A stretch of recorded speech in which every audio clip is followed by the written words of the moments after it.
艦隊を止め参ります。あなたのことを守るため、ゆらゆら揺れ動く乙女心見せましょう。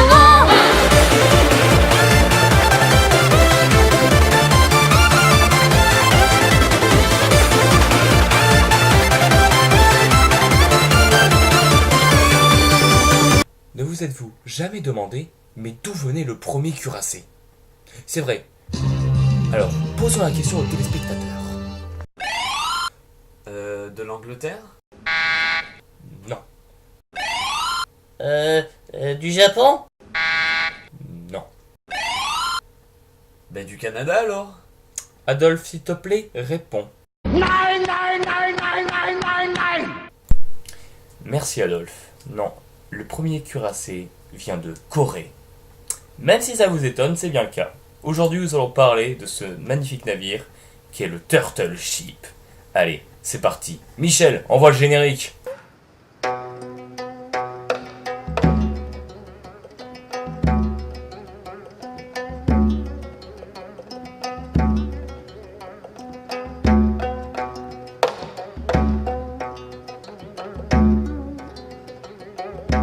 Il faut, pour bien comprendre la création de navires, se mettre dans le contexte de l'époque.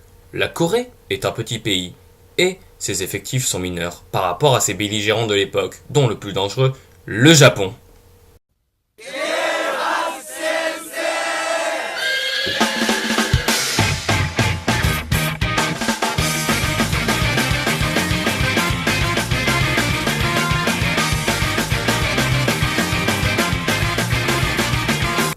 Ouais, on va dire que c'est ça.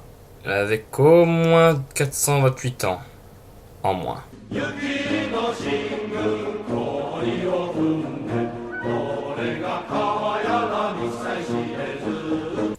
Ouais, c'est mieux. Mais enfin, face à cela, l'amiral de la flotte regroupa ses principaux ingénieurs navals et...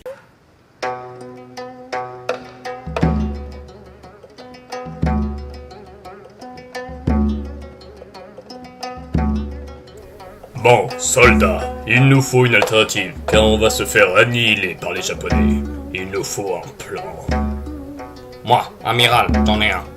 Qu'est-ce que vous dites? Le Gearbox.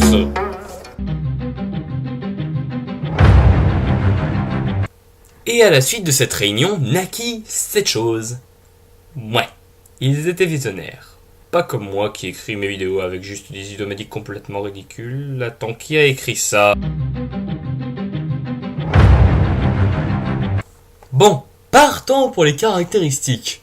Bon, déjà, on voit qu'il porte assez bien son nom. C'est une véritable carapace de tortue. Enfin, une tortue avec des pics et des canons. Mais, on peut toujours rêver. Alors, sa longueur était de 100 à 120 pieds, soit environ 36 mètres, d'une largeur contenue entre 30 et 40 pieds, soit environ 12 mètres, au plus. Il se propulsait avec 80 rameurs, et également avec des voilures, typées asiatiques. Il n'y a rien de raciste derrière cela. Bon, il possède avec cela 50 soldats, prêts à armer les 26 canons de 14 pouces, pouvant tirer entre 300 et 500 mètres dans presque toutes les directions. Ajoutez à cela des arquebuses, des fusées, et la fête peut commencer. Mais ce n'est pas le seul équipement de défense. Il y a aussi des pointes en acier sur le pont. Mais vous allez me demander, mais à quoi ça sert ces pics?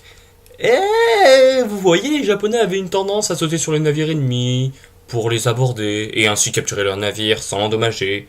Et avec ces pics, qui avec cela étaient probablement camouflés sous de la paille, donc les Japonais se faisaient planter. Voilà. L'amour, quoi. Donc on peut voir ici que c'est bien blindé, surtout que le bois utilisé par les Coréens est une sorte de sapin qui résiste très bien au choc, ce qui constitue encore un élément de la tortue. Et vous pensez que c'est la fin? Eh bien, il y a encore quelque chose. Voyez, vous, la tête de dragon. Eh bien, c'est un générateur de fumée. Ouais, c'est peut-être aussi un destroyer en fait, hein. Mais non, monsieur, voyons, on dit polyvalent, du latin poly qui veut dire plusieurs, et valent qui, quant à lui, signifie le rôle. Donc c'est-à-dire qu'il a plusieurs rôles. Merci, Jean Chiant. Oh, mais de rien. Oh. je pense qu'on a fait le tour. Attaquons son histoire.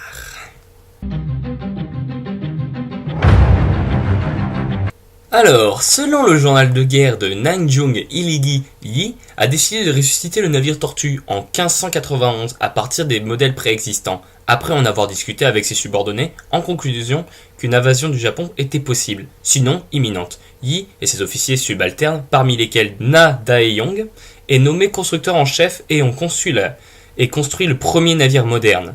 Le journal de Yi, ainsi que le livre intitulé Hangnyog, écrit par son neveu Yi Bon, décrivent de nombreux détails importants sur la structure, les progrès de la construction et de l'utilisation des navires Tortues au combat, ainsi que les essais des armes qui ont été testés le 12 mars 1592.